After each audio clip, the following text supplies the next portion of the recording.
Hello guys, welcome to my YouTube channel. ഇന്ന് ഞാനിപ്പോൾ വീട്ടിലാണ് ഉള്ളത്. ഇപ്പം ഞാൻ വന്നതിൻ്റെ ഒരു കാര്യം എന്ന് വെച്ചാൽ, ഇത്രയും നാൾ ഒരു ഇൻഫർമേഷൻ വേണ്ടിയിട്ടാണ് വന്നത്.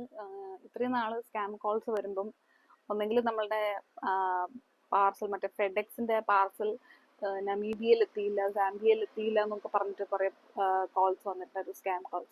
അത് കഴിഞ്ഞിട്ട് പിന്നെ അത് ബാങ്കിൻ്റെ പേരിലായി, അതായത് SBIൻ്റെ ക്രെഡിറ്റ് കാർഡ് പേയ്മെൻറ്റ് ചെയ്തില്ലെങ്കിൽ നിങ്ങളുടെ അക്കൗണ്ട്സ് വിത്തിൻ 2 hours ക്ലോസ് ചെയ്യും എന്നൊക്കെ പറഞ്ഞിട്ടായിരുന്നു പിന്നെയുള്ള സ്കാം കോൾസ്. പിന്നെ വന്നത് ട്രായ് ടെലിഫോൺ റെഗുലേറ്ററി ബോർഡിൽ നിന്നായിരുന്നു. അവർ ഞങ്ങളുടെ ഫോൺ ലിങ്ക് ചെയ്തൊക്കെ കട്ട് ചെയ്യുന്നൊക്കെ പറഞ്ഞിട്ടായിരുന്നു കുറേ scam.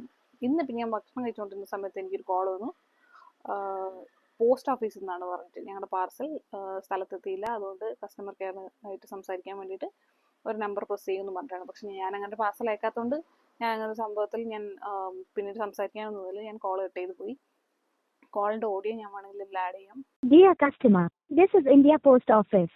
Your parcel was not successfully delivered. For more information, press 5 to contact our customer care. അപ്പോൾ നിങ്ങൾ സൂക്ഷിക്കേണ്ടത്, ഇപ്പോൾ എന്ത് അതോറിറ്റിയിൽ നിന്ന് വിളിക്കുന്നതെന്ന് പറഞ്ഞാലും ഉടനെ പോയി അങ്ങ് ചാടി കയറി ആ സംഭവത്തിലോട്ട് വീഴാണ്ടിരിക്കുക. അത്രേ ഉള്ളൂ പറയാൻ വേണ്ടിയിട്ടാണ് ഞാൻ വന്നത് മെയിനായിട്ട്. Okay, by.